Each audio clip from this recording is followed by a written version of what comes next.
I've got to remember this before I start. Good morning, everybody. Good morning indeed. This is not a late night show as I normally would put out, because my guest is a returning guest, and he's a very, very big favourite of mine, Martin Bailey from Tokyo. Martin, welcome to my show. Thanks a lot, Paul. It's a pleasure to be here. That's for a second time. Yeah, second time indeed. And this time I've got the camera so that it switches. It's not solely on you. It's one of the big mistakes I made.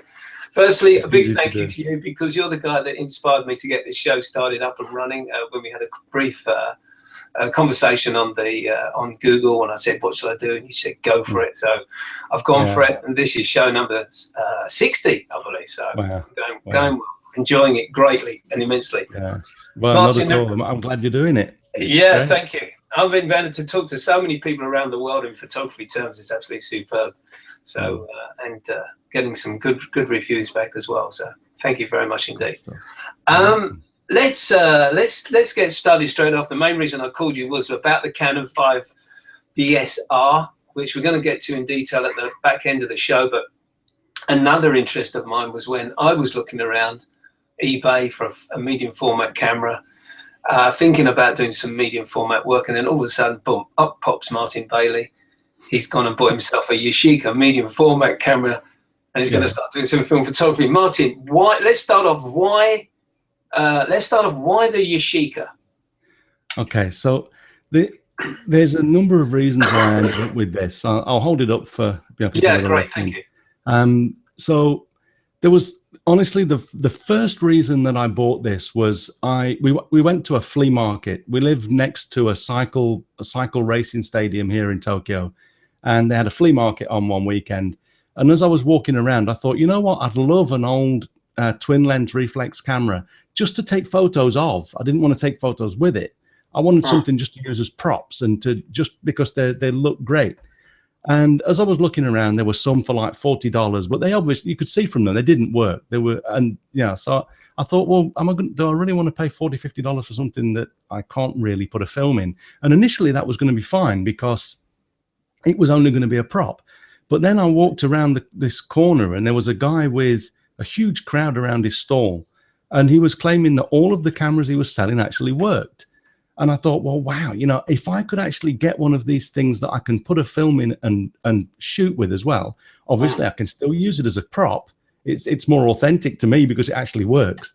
But I thought, well, you know, I used to shoot film for years, but I never had the ability, I never had the opportunity to actually process my own.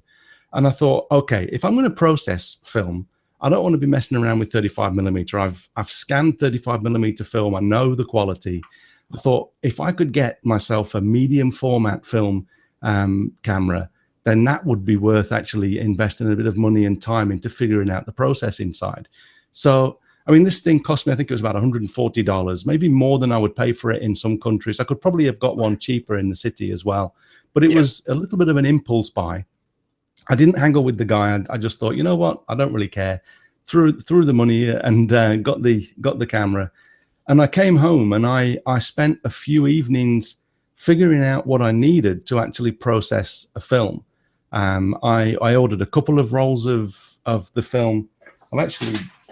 Yeah, I was going to ask you, what film are you basically using? I started off with a couple of rolls of Ilford HP5. This is ISO 400, and I didn't order these. I bought the first two rolls in the city. I took the camera in and actually loaded the first roll in the photo store, in the film store, and that was a bit of a mistake because I knew what I was looking for. I needed to wait for these arrows to come along to show me where to align it. And I asked the guy, I said, do you know if this film has the arrows? Because I didn't know. And he said, I'm not sure. He said, I'm not, I can't answer that. So I said, okay, well, I kept winding a little bit further. Nothing appeared. So I closed the back of the camera and started to expose the photos. It turns out that I did need to wait for I've got it. Are you okay for me to spend a few minutes to actually show you this? Yeah, sure. Go ahead. Because I know you've done a blog on this and you've done a little presentation, but it's worth noting for anyone interested in this form. Yeah. So, I mean, this is what I needed to wait for this arrow that I'm showing you now. This is the roll. You put it in the back of the camera. You start to advance it, and you have to wait for this arrow to align with 2 arrows in the back of the camera. And I knew that. I'd read the manual, but I didn't know that it was a standard thing on all films. So I thought, you know what? I'm just going to keep going. But the thing is that for the first while with these films, it's just paper. There's no film there, because you'd be wasting film. So it's like a leading paper that goes in. And so you have to wait for this, because unless you do that, all you're doing is you're exposing paper and not film. So I got the first roll, messed up, lost the first 3 frames because I was exposing them over paper. But I also bought some.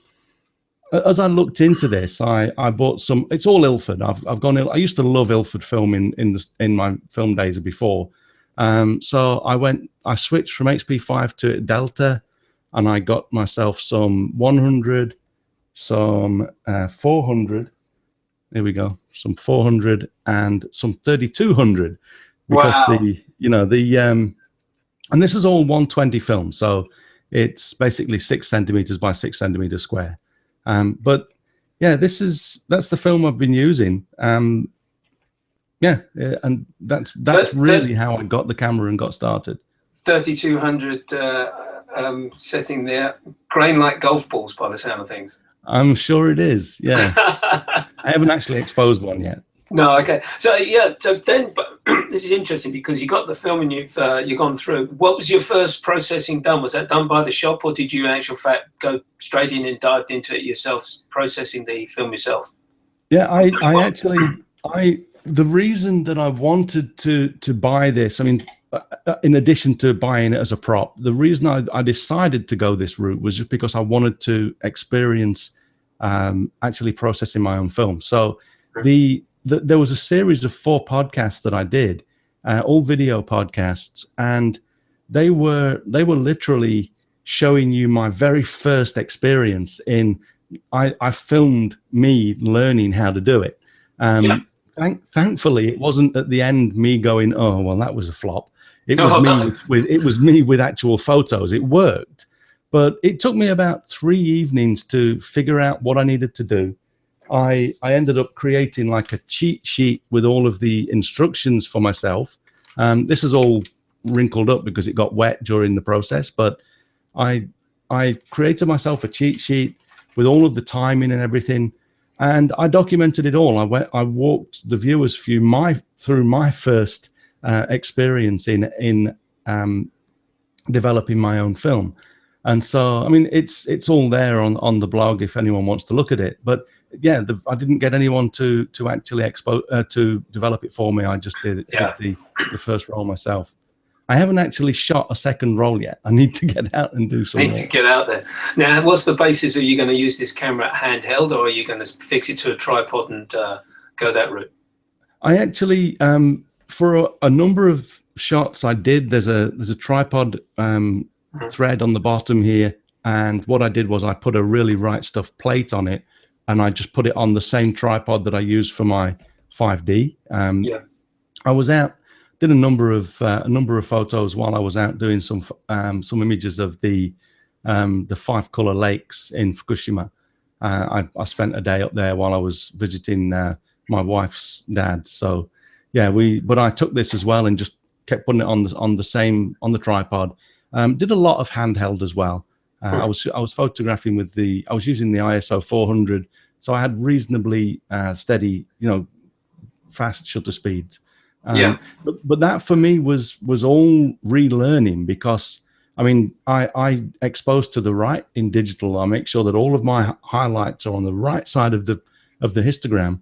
But of course, with film, if you do that, you're going to overexpose it slightly. Yeah. And so I was consciously trying to, I took a meter with me, but I didn't use it because I was photographing all of the scenes with my digital SLR anyway. So I was getting the meter readings from the camera, from my SLR, and I was just reducing them by about 2/3 to a stop and dialing the you know, because you actually on the side here, Yeah. you've got the dials where you've got the so which one is it? Oh yeah, so here we've got the focus on the side here, and then on the front there's two wheels that you do the shutter speed. I think it's the shutter speed. I'd need to check again. I'm forgetting. And I'm getting old, so I have to look under my glasses now. Yeah, you adjust the aperture and the shutter speed here, so it's just all there. You know, you wiggle them around. Obviously, you're looking down into the camera, so and it's a reversed image. Right. So I'm not sure if you can see this, but yeah, I can just see the ceiling. Yeah. Yeah. So we've got the you look down there. You can actually use it in such a way you've got a loop here, so magnifies the ground glass, and you can also there is a way. How do I do it? Oh yeah, so you can also send this down, and you can use this on the back. There's a square here, and you can actually use it directly so that you're looking through at the scene, so that you're not actually looking through the, you know, they say that if in the manual it says if you're doing sports or things that are fast paced, you can't, you know, instinctively you want to go the other way. If it's tilted one way, you tilt that way, and it moves further the other way. And so because it's all upside down, if you've got to do something really fast paced, it's actually better to look through the this hole at the back here, and this is basically your frame. So, I mean, but they thought of a lot of things with this. I mean, I'm amazed. I am amazed at the engineering. I mean, this camera is almost it's either a couple of years older than me or a couple of years younger than me, but it just works still. I mean, it's all of the engineering that went into this. You know, almost 50 years on, it's amazing. Still going away. Yeah, and it's quality built. It's, you know, Yashica were well known for that twin lens reflex. I know you had Rolleiflex and the other type of models, but Yashica made good cameras, didn't they? And it's good to see that it's lasted that time. This is in the era. You know, if we remember. I mean, Japan was post-war Japan. They were still in the phase of copying other countries to figure out how to you know, build an industry, and cameras was one of them. And they, you know, so they were basically copying the Rollies, and they, you know, but I mean, I can go into town and buy a secondhand Rollie about the same age, and it'll cost about 10 times more. Yeah, you know, so I mean, I'd love one, but obviously, for me, this part of my photography, it's just a hobby. It's not something that I really want to. I'm not converting to film or anything like that. No, this is what I wanted to ask you actually, and I assume the way you were presenting your podcast there, and the way you'd written about it, that it effectively, which is a nice thing. It's great to have a hobby within your business, and you're using the camera for that. Can I just ask you about your workflow? So you process the film. What's the next stage on from there, Martin? I actually have been scanning. I just scanned in the film, and I ended up with, I mean, again, I did a podcast on this with all of the details, but I scanned the images at 4,200 DPI, which is about the limit that you can scan film at. A lot of people say 3,200 or so, but I wanted a nice big file, and I did a number of different checks with my scanner. It's an Epson scanner. I did a number of tests, and I found that after 4,200, things just got softer, bigger files, but no more detail. And below that, I didn't get quite as much detail. So I did a number of different tests, and I found that 4,200 was about the limit that I could go to. And that gave me, I think there were around 70 megapixel files. Honestly, the detail in these files, after shooting with even a 22 megapixel DSLR, the detail in the film was, you know, there's a lot of grain in there. It's very organic, but that's kind of the beauty of film, right? I mean, it's one of the nice things about it. And so, I mean, I printed out a few of them. I printed them on Breathing Colors Vibrance Metallic, which is, it's almost like a daguerreotype sort of paper. It's a metallic gloss, beautiful paper. So I didn't print them out huge, but you know, with 70 megapixels, I could probably print them out at 24 by 24 inches, and you know, like basically 2 foot square, and still get a really, really good quality file. But honestly, I mean, the photos that I've shot, it's, for me, they really are just, it's me playing with the system. And I'm not really thinking of the resulting photos as anything that special at the moment.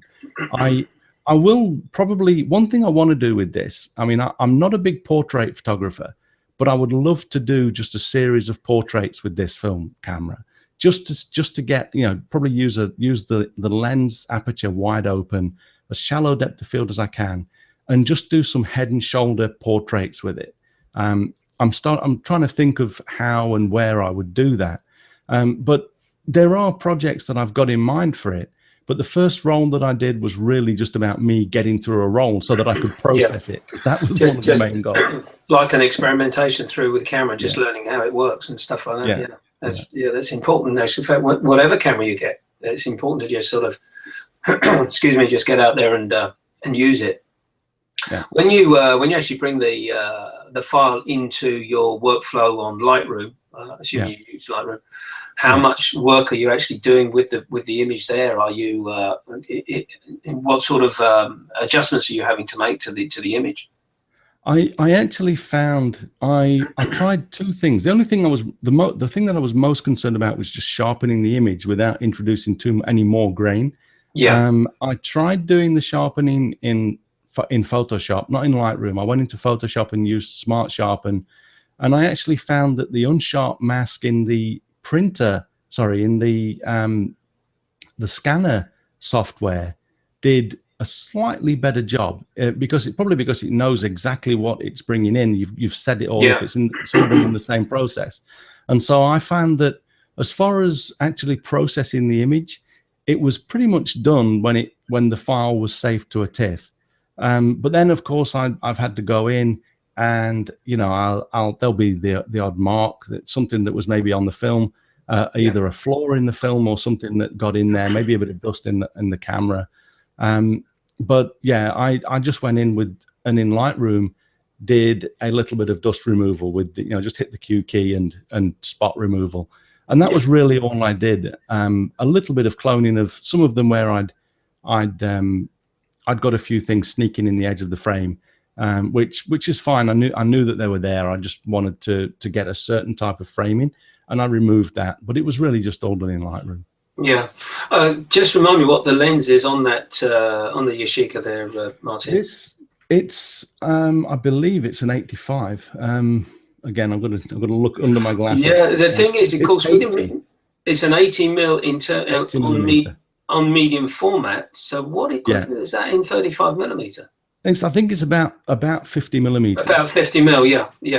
I'm trying to remember back my conversation. I had a great conversation with Michael Kenner about this, and he was giving all these figures, and then he said, "No, hold on a minute." He said, "That's not for you guys at 35 mil." And then of course I'm saying, "Well, hold on a minute. I've got to go back to 1.5 crop." We got totally confused about it. So I need to go back and double check just to make sure. When I looked, I was thinking it was about that. I think you're right. I think the 80mm is effectively the standard, and no doubt we'll get emailed about this and told, "No, you're wrong." All that sort of stuff coming through, no doubt. Well, the reason I asked that was, though, could you see yourself using this on one of your workshops? Probably not. I might take it with me on private trips, like personal shooting trips, but on my workshops, I generally need to be as free as possible to help the participants with their photography. And I find that if I'm messing about with other stuff, because here's the thing, I'm still a quality freak, and I know that if I'm going to be shooting with this, it will be okay. Get the shot with the 5D, and then do another shot with this. So I'll be doubling up on all of my effort. Plus there's film to change, there's film to look after. I think that while I'm with paying customers, I will probably not take this unless at some point, if I continue to shoot with this, if someone wants to actually learn how to use a TLR camera from me, then I would, once I get to the point where I'm really confident to talk about it, I might do a workshop with this. But if that was the case, this would be the only camera that I take. I wouldn't take another camera. So for me, it's really about staying nimble so that I'm able to help my participants as much as they need. Yeah, and of course, you're doing your workshops. It's not about you going out to take photographs. It's about basically you're paying customers, as you said, to teach them through, as to advise them with regards to the type of image that is available for them, what they can concentrate on, the like, isn't it? Yeah, exactly. Yeah. Exactly. Yeah, exactly. That's great. Now, just one final thing I wanted to ask you was the paper you mentioned again was. Could you remind us of that, please, Martin? That was the Breathing Colors Vibrance Metallic. Metallic, that's right. Yeah, it's a beautiful media. Yeah. Just at this point in passing, all the links basically to Martin's podcast with regards to his development, can I use that term, with the Yashica, I'll be posting in my blog after the show. And I think what I'd like to now turn the discussion to, Martin, is your new toy. Which you mentioned to me, you reckon that you're probably one of the first in Japan that placed the order for this camera, and it's the Canon 5DSR. Here it is. Yeah, the 5DS are this is actually my second one. The one that's in my cabinet behind me is the first one, and I was sitting on the bus I think it was the last morning of our Winter Wonderland workshop, the second Winter Wonderland workshop we did this year in Hokkaido, Japan. And I knew that the announcement was going to be made. It had already been released in the US, and I was on the phone to my local camera store, Map Camera, here in Tokyo, where I order all of my stuff. And I'm saying, I want to order a 5DSR.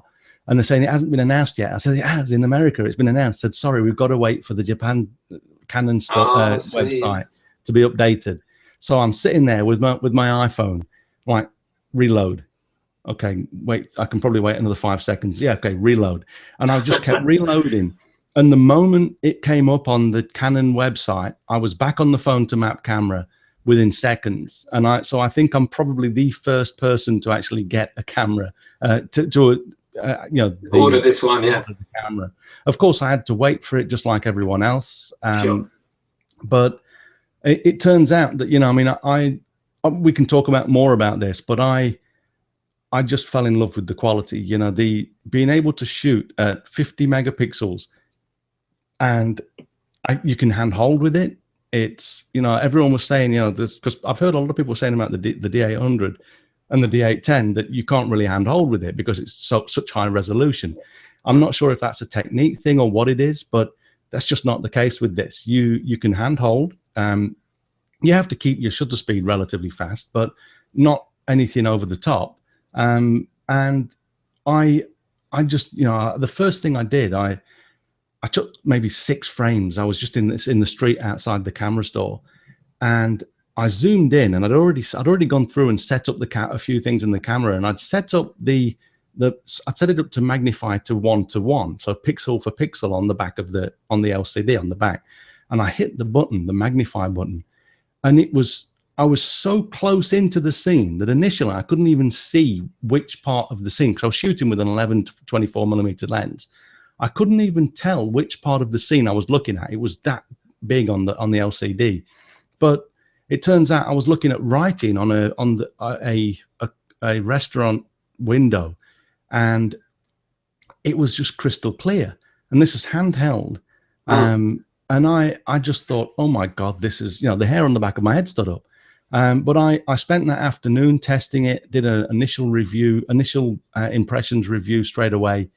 And then I spent 3 days up in the mountains with the snow monkeys, the snowless monkeys, because it's summertime. Yeah. And I did some landscape work, and it's just totally blew me away. I got home and I thought, okay, well, now because I wanted to keep the 5D Mark III so that I could do some side-by-side comparisons. I thought I've done those tests. I don't need the 5D Mark III anymore. My initial plan was to keep the 5D Mark III as my backup camera, but I thought, you know what? If I'm in Iceland, I'm in Namibia in 2 weeks' time. I'm in Iceland in September, and I thought, if I literally am in Namibia or Iceland, and the 5DSR breaks, and I have to use the backup body, I can't go back to 22 megapixels. I thought, you know, and I know that this sounds stupid because 22 megapixels has been fine for years. Yeah. But there's so much detail in there now. I thought, you know what, I just can't do it. And I'd already sort of fallen out of love with my 1DX because the 7D Mark III was so much, you know, cheaper, but also in a number of ways better than the 1DX. So I thought, okay, it's going to happen. So I took my 1DX and my 5D Mark III to Map Camera again in Shinjuku. They actually gave me about $1,200 in cash above and beyond what it cost to buy the second 5DSR and a battery grip. So I sold 2 cameras and got 1 and a bit of cash as well. But it means that, you know, now I can travel with 2 5DSRs, and I don't have to worry too much about going to the backup if necessary. Yeah. I do remember, correct me if I'm wrong here, you were involved in a Twit conversation with Frederick and a couple of other guests, and you were talking about sensors and sensor sizes. And it must have been after Nikon had brought out probably their 750 or their 800 or maybe the 810. And I remember you saying that you were aware of a sensor in the Canon factory of around about 50 megapixels. So it was 120 megapixels. Wow. I didn't know it was that big. Yeah. So this is actually public knowledge, but I went to Canon's HQ a few years ago, and on their campus, they've got a private museum that it's not something that's open to the public, but they take guests in there. And they took me in there, and I saw this, you know, over on the side in a glass cabinet. They've got this sensor. It's just a sensor on a plate. And I mean, there's something written above that says what it is. But I looked at it, and you know, normally when you look at a sensor, you can see the tiny grid of pixels. It's smooth. The pixels are so small, it's like almost smooth. And then I looked at the sign, and I'm saying, oh, okay, this is the one that I think it had been a couple of years before that they talked publicly about the fact that they'd made a 120 megapixel camera just as a proof of concept, and it's in their museum. But yeah, I mean, you know, I watched cameras out-resolve lenses 10 years ago. My first white lens, which I started to do my Hokkaido trips with way back 10 years, more than 10 years ago now, was the original 100 to 400. And it worked fine at 6 megapixels. It worked fine at 8 megapixels. But at 12 megapixels on the 5D, the original 5D, it started to break down. It was starting to feel the resolution. And then at 20 megapixels or 21 with the 5D Mark II, it fell apart. And so basically, I mean, I know that lenses can be out-resolved by the cameras, but I've so far with this, you know, with the 5DS, I mean, I've got, thankfully, I'm in a position where I'm able to set myself up with some of the best quality Canon glass. I've got, you know, everything I've got is the latest version. I've got the 100 to 400, the new version, the Mark II. I've got the new 11 to 24, and I've got the Mark II 70-200, which was actually starting to show its age a little bit at 22 megapixels. But with the 5DS, it's sharp as tacks. And so even lenses that I was starting to fall out of love with a little bit are fine with this camera. And so I don't know if it really was out resolving, you know, because what they've done is they've put a new, I believe it's a belt-driven shutter action in the 5DS. It's rather than it's just being springs and just slapping it around in there, the shutter is actually much smoother. I mean, if I turn this on and shoot a few frames for you to hear it, let me just see if I can. So, yeah, I don't know if you can hear that. The actual, it's a lot quieter than other cameras I've heard. Yeah, I mean, it's. I'll just crank up the ISO.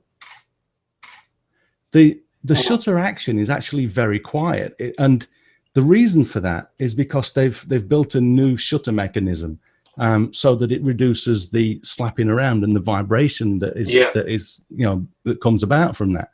So I don't know if it really was out resolving. It could be that the older lenses were just, the older cameras, they were shaking around too much to actually, I just read. I took a little print of it actually because I wanted to read the blurb on as regards to the camera, and there's something here. It says 50.6 megapixel CMOS sensor with a low pass cancellation filter. Was that present in the other with the 5D Mark III? Well, no. What it is the R in the 5D SR is I believe for resolution, and what it is they've cancelled the effect of the low pass filter. So the 5DS has the low pass filter enabled, but with the 5DSR, they've actually just cancelled it. It's just like the D800 was. There was two versions of that as well, right? Yeah, that's right. Yeah.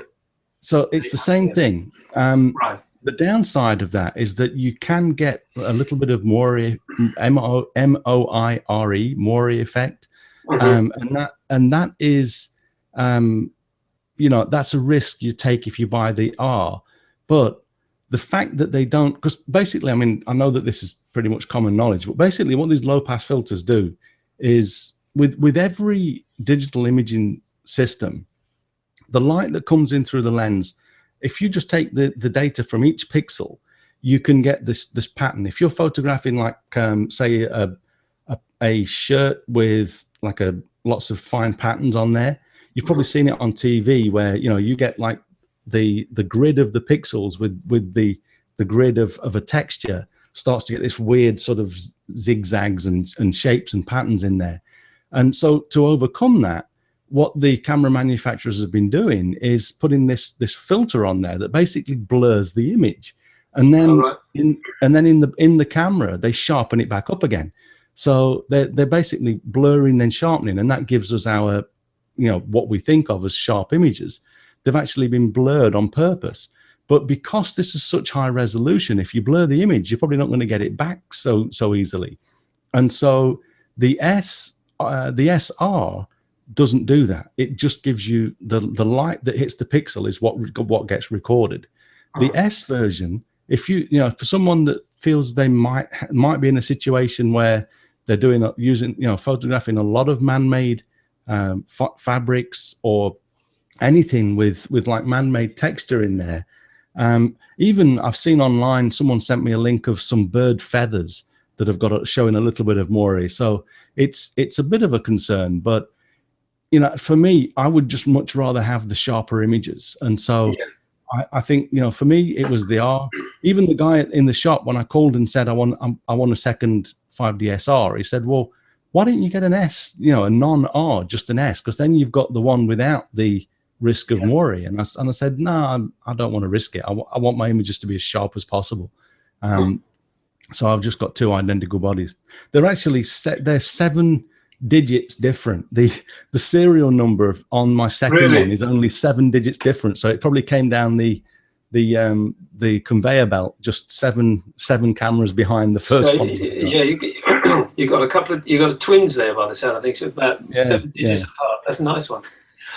Tell you what we'll do. Martin very kindly has put some images together. Martin, can you go screen share? Let's have a look at some of these images from this camera. Yeah.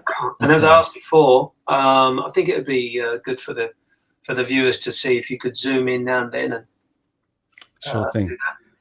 So let me just, I think I've got to make sure here because I don't want to, if I click on you, and please remind me to click off you after you've done this because I'm frozen on your page now. Off you go. Okay. So these are literally, from here, these are images that I've shot with the 5DS. This was literally on the first afternoon. And so if we just get rid of these sidebars. Excuse me, I just want to say something. This is Martin Bailey, street photographer. I wear many hats. Carry on, sorry. So this is at the Cocoon building in Shinjuku, and basically, I mean, if we zoom in, it's going to take a few moments to load. It's still loading, but yeah. So basically, that's the sort of detail that we're looking at, and that was shot at ISO 800. So there's a tiny bit of grain starting to come in. But what I'll do as well is, for example, I mean, this is handheld. I believe this is with the 11 to 24. This is handheld out of the municipal building in Tokyo. And if we zoom in, again, we'll need to give it a moment to just sort of load. Sure. But this is the sort of detail we're looking at. I mean, you can see all of these houses and the writing on the buildings. And I mean, when you think about it, this is like a tiny portion down there, but that's what we get when we're at 100%. I took the camera to the snow monkeys. So we've got this guy here. If we zoom in, look at that. That's the level. That's zooming to 1:1, but that's the sort of detail we get in there. You can count the eyelashes. Yeah, let me just check that we're at. Yeah, so that's going into 1:1. How much editing are you finding you have to do with these images once they're in the Lightroom, Martin? I'm doing very little. I mean, if we look at this, I actually don't do a lot with my wildlife work. So if you look at that, there's actually nothing done to this. I rarely do very much.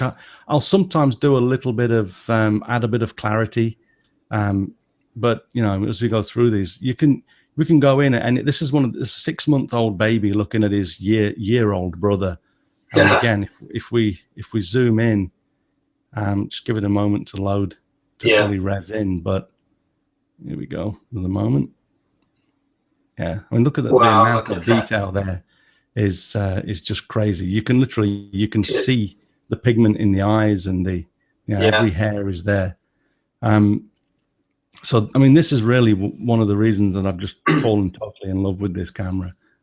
Now, one thing which I can probably hear a number of viewers thinking: have you had to upgrade your computer because of this particular camera and the file sizes? No, you know, I use this. We're looking at it right now on an iMac, and this has got a one of those, what they call it, the fusion drives. So it's got an SSD. The images here are actually coming from an external Thunderbolt drive. So right. Okay. They do take a little bit longer than usual to read in. Yeah. But like this was already resed in because I've probably looked at it more recently. But yeah, I didn't have to change anything. My other computer is a 3-year-old MacBook Pro with an SSD rather than a Fusion drive, and that's actually a little bit faster for displaying the images. But again, I mean, we can zoom in on these and just give you an idea of the resolution. You can give it a moment. Yeah. So I mean, this is the ferns on the other side of a pond that I was shooting. This is fun. And what print size are you going to be able to max out at with these? Well, if you look at the details for this one, this is actually a stitched panorama. So it's 144 megapixels. Oh wow! And so if we go to, actually that wouldn't be fair. What I'll do is I'll show you a 50 point. It says 50.3. I'm not sure if it's that's what it's coming out at. Let me remind me to go back to that one where you got a stitched image, because I want to ask you a question on that 140 megapixel one. But carry on with this 51 for the moment. Okay, so I've just gone to the print module, and what we can do is, for example, if I was to print this at 24 by 36, it's telling me that I could print it natively 2 by 3 foot with a bit of a border at 296 ppi. So 296 ppi is that's I would normally have to go into On One Software's Perfect Resize and increase the size to about 300 ppi before I print.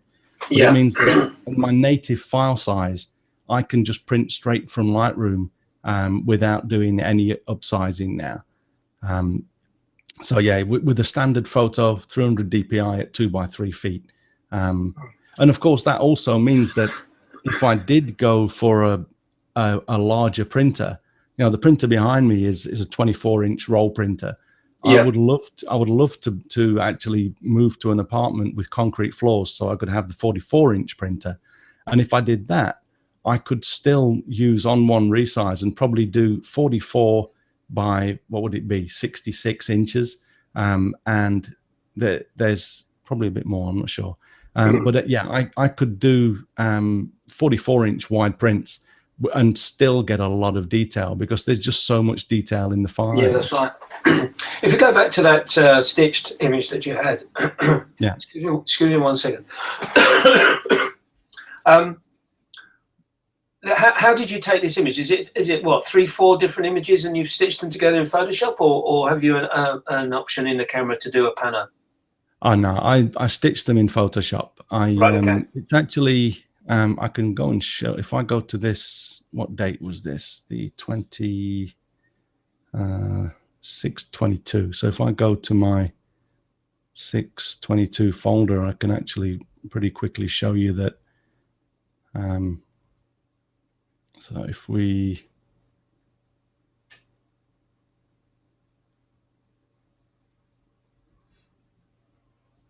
what I do is I keep my my stitched images with a 2-star.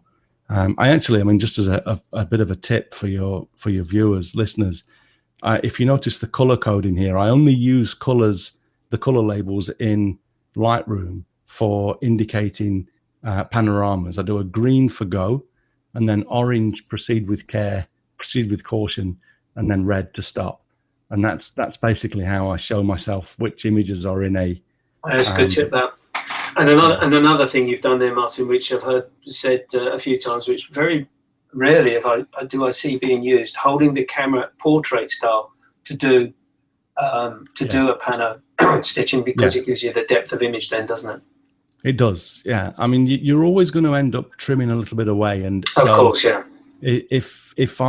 Whenever I'm doing a pano, I go vertical and just do, you know, I actually level my tripod first. I use a tripod with a leveling base.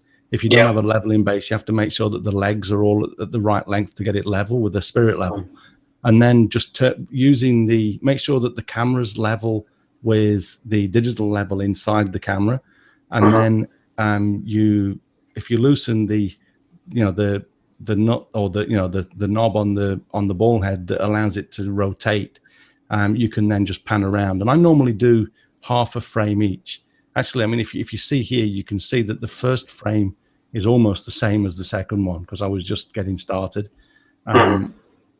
So actually, let me go through and start from the beginning here. You know what? What's happening there is they seem to not be in order. Yeah, so I've seen that before. Yeah, I'll go through half a frame at a time, and then I'll always go a little bit further than I think I need. You know, like say at the end here. At the end here, we can see some foliage creeping in the bottom. I knew that I was probably not going to use that much, but it just go a little bit wider and a little bit taller than you think you'll need. Yeah, and that can help. But literally, that's what resulted in a 144 megapixel 144 megapixels. Yeah, and that can be printed huge. Yeah, I was going to say, and also with the use of resize, which I find is just an amazing program, how you can resize your images to larger if you want to go with that option as well. Yes. Yeah, I can see what's going to happen in the Martin Bailey household. You're going to be getting a concrete floor and a new printer pretty soon. You know, I'm thinking of renting one of the ground floor apartments in this. We live in like a maisonette apartment. We have the second and the third floor. It's like one house. But right. I believe the ground floors have concrete floors, and there's a couple of them open. I'm thinking of going to the landlord and just asking if they can rent me one of those for cheap, and just just park an Epsom in there, yeah. Yeah, well, I mean, what I would actually do is that I'm thinking of expanding my business in a few ways, and one of them would require more space anyway. So I'm thinking that I might have to talk to them about that. And if it does happen to have concrete floors, I'll be forced. Just don't talk to the wife about it just yet. Just leave it in your head and make the conversations. Right. That's great, Martin. Thanks for sharing those images. If you come out of that, that'd be great. Thanks again. You know what? Just quickly, one last thing that I've just reminded myself of. There was another concern with this resolution about the dynamic range, and DxO Mark actually say that the 5DS R has got about 2/3 more dynamic range than the 5D Mark III. But people generally tend to get all bent out of shape about dynamic range because they believe that they're plugging up their blacks. But if we just turn on this so that you can see the histogram here, if you look at the histogram, if you make sure that your data on your histogram is almost on the right side, and Lightroom gives you a little bit back, so I've actually gone slightly over in the camera. But if you make sure that all of your information is close to the right side of the histogram or touching it sometimes, then you can actually, this is all of the information that you'll see here with the, look at the bottom here. There was almost nothing at the bottom of the screen. That's amazing. This is all just done in Lightroom based on this original. So there's plenty of dynamic range in the images as long as you're exposed to the right. You can pretty much, there are very few scenes where if you're exposed to the right, you can't get the whole dynamic range in one frame. Yeah. So such an intriguing and a very, very important photographic tip for digital printing, exposing to the right. And I know you've done blogs and you've podcast about it. It's one of those little finite things which once you find it and you're aware of it, your images just change almost overnight. I remember talking to an old friend of mine. He said I've underexposed it as I normally do with the transparencies that I used to do in the old days. And I said, try the other way. He was dumbfounded, totally dumbfounded. Yeah, well, of course, it's not just for printing, of course. I mean, of course. Yeah. Okay, yeah, sorry. Don't worry, I was intrigued. But what I was going to say was moving on to the next subject, which really got me interested in the discussion going on, because there you were talking about the Canon, and all of a sudden you started mentioning about mirrorless, and it's like an avalanche of comment on the back of it. What are you doing? Martin Bailey switching to mirrorless. What are you buying and all this business? Why did you think buying a mirrorless body was going to, dare I use the term, solve a problem for you? Yeah, so the thing is the Sony A7R II, I think it was announced, and it looks like a great camera. There's a couple of reasons why I'm interested in it. One was just because I was thinking, as I mentioned earlier, my original plan was to use the 5D Mark III as a backup body, but I was already concerned that having a 50 megapixel first body and a 22 megapixel second body was going to basically play with my mind, and it was going to do my head in, as you say. So I thought, that this could be a way of carrying something around that's smaller, a little bit smaller, not a lot, but a little bit smaller than a DSLR, and give me still 40 something megapixels. That was one part of it. And the other one was really just that I actually would like to get into mirrorless to a degree, but I've got a big investment in Canon lenses. Yeah. And so it would really be, at least for the time being, would be me using a Metabones adapter with the Sony. And of course, that's kind of defeating the object because the lens is still big. And so I'm not really going to bring my package down, the whole sort of package down very far by just changing a body. So I knew that what would happen is that I would probably end up getting a couple of other Sony lenses and actually just doing some trips just with mirrorless. But, I said earlier this year when I reviewed the 11-24 that I've never been happier as being a Canon user. The 11-24 is just an amazing lens. And the 5D has just just topped it all off. So Yeah. as soon as I saw the quality from the images, you know, I'm not getting any younger. My backpack is usually pretty heavy, especially if I'm doing wildlife, and I've got like a 200 to 400 in there, and I've got all sorts of other stuff. But I think I can manage to carry it around for a few more years. I think this is an important point you make, actually, Martin, because I'm a mirrorless user with the Fuji cameras, and I'm delighted with what the images that I get from it. I spoke to Karen Hutton a few shows back when she went through this mirrorless change, but it was a case of, as Karen said, it was getting to a point where I feel that I'm reading between the lines from what you're saying. It was time for her to make the change because of the weight that she was carrying around. And I think that's the important point for people that are like yourself, landscape photographers, nature photographers that need the bigger lens, that are very keen on the high resolution of their cameras as well. But the time will come when your body, to get to those points where you want to take these images, won't be able to cope with the weight of bag that you've got, and then that'll be the time for you to make that switch.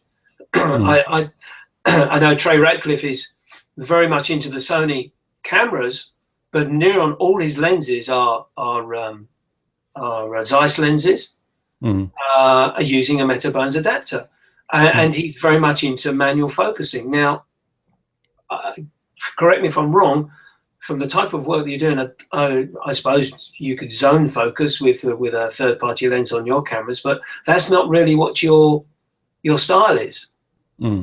Yeah. So with landscape work, which is what Trey predominantly does, it's not a big deal to manually focus. I actually use manual focus for most of my landscape work because I'm often using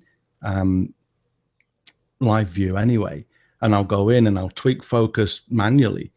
But on the landscape photographer in me could handle mirrorless and the whole mirrorless thing, especially because it often means more walking to get to the great locations. Yeah. But the other half of Martin Bailey is a wildlife photographer, and that requires the snappiest autofocus and long lenses. And so, I mean, my 200 to 400 millimeter with the 1.4 extender built in cost me more than a small car, and more than a medium-sized car. And so I can't just give that up just from a financial decision. I can't just give that up, having only owned it for a couple of years. But the other thing is that the autofocus is still incredibly snappy with the Canon glass. And I spoke to a few people about using the Sony with the Metabones. And although there are people doing reviews saying that it's okay, okay autofocus doesn't get you great wildlife shots. No. It will get you okay wildlife shots and sports shots. But I've never been into making okay photos. I want to get the best quality that I can. And so unless Sony or someone turns up and says, Martin, we're just going to throw a few $1,000s worth of gear at you, go and play with it. Unless that happens, I really can't afford to switch because at the moment I need that snappy autofocus. And excuse me interrupting, it would have to be a total system switch. It can't be part switch and I'll still carry on with the lenses. For you to get the benefit of that type of system, you've got to do a total switch, haven't you? Well, I don't think you need to be. I mean, photographers tend to be binary. We want to do one or the other. And that was actually going to be my second point there, is that I would end up having to maintain two systems. And that just really financially doesn't make sense to me at the moment. So, if I'm going to maintain just one system, it has to be one that will allow me to do both my wildlife and my landscape work and any other type of photography that I do. And so at the moment, still, it's Canon. And like I say, I mean, with the latest lenses that they brought out, the 200 to 400, the new 100 to 400 that is basically hand holdable and still got a great reach, and then the 11 to 24, it's like heaven for me. And that actually has enabled me to downsize a little bit, because the 11 to 24 has replaced the 14 millimeter prime and the 16 to 35. And so I can actually now, if I need to, I can travel with just 3 lenses, the 11 to 24, 24 to 70, and then either the 70 to 200 if I'm only doing landscape. If I need a bit more reach, I can go with the 100 to 400. And so, I mean, I've actually just... Your spread's covered then, isn't it, for anything from 11 to 400 mil? Right. Is that the one with the two times converter on? It is, yeah. Yeah. So I've actually just got a new, it doesn't look very small in the frame here, but I've actually just got an 18-liter Gura Gear Butterfly bag. Yes. The smallest camera bag I've had in years. But I can do both my Namibia and Iceland trip with this bag now. So, I am actually being able to downsize to a degree just by the new lenses that Canon's brought out. So yeah. I'm in a good place with Canon still. So yeah, that's good. Well, it's good. Yeah, and I'm a firm believer it's horses for courses. I'm not saying mirrorless is better than DSLRs.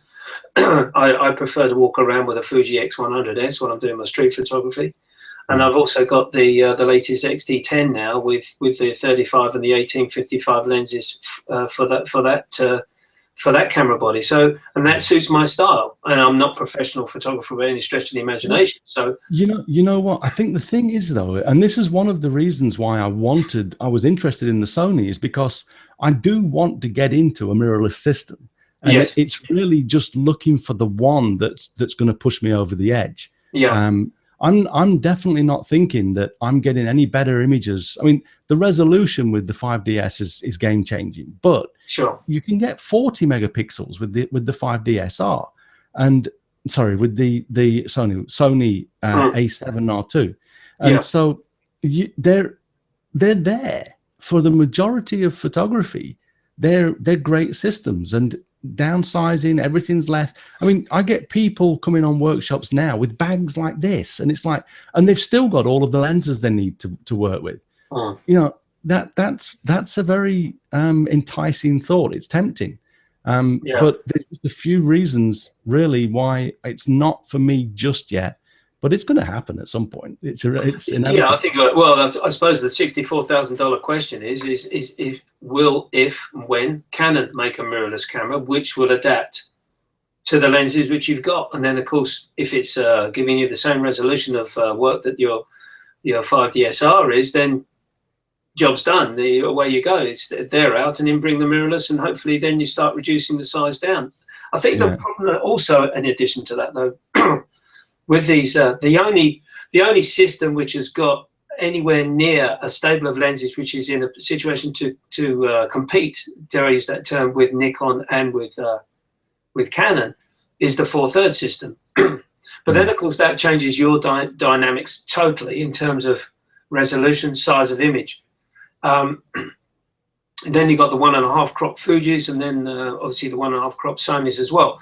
Sony and Fuji both basically are building up their stable of lenses, and until they've got a depth of lens, then I think the likes of yourself and the other top landscape photographers, that's when that system will start probably gaining some momentum, and those guys will switch over. Yeah, the other thing, of course, is weatherproofing. I believe Olympus has some weatherproof lenses. Yes, so. I mean, there's great gear out there. Superb gear. There's a Fuji weatherproof Fuji XT1. Yeah, and so it's like I say, it's really just a matter of time. I think it's all good stuff. and then Canon will bring out a 60, a 70, and an 80 megapixel, and you'll be punching that iPhone for the order. Yeah, I mean, I didn't think that 50 was going to be this sharp. I thought it was going to start to punish the lenses. And so, they've surprised me with this. Maybe they can go higher and the lenses will work with it. Maybe it wasn't the resolution of the glass as much as it was the, getting the quietening down the movement of the shutter and a few other things like that. Yeah. I'm looking forward to that one. Yeah, I bet you are. And obviously you're looking forward to using your camera more when you get out in your workshops, and obviously your own personal project. Martin, thank you so much for joining me today. Not at all. It's been great to hear about your film experiences with the new old Yashica, and obviously with your new baby, the Canon 5 DSR, which is great. I'm going to put all the links in the blog for your comments that you made on that camera, and obviously your Yashica experiences. And suffice for me to say thanks for joining me. And for anyone shooting out there this weekend, yep, that's right. Well, Martin won't, but leave your camera at home. Bye for now.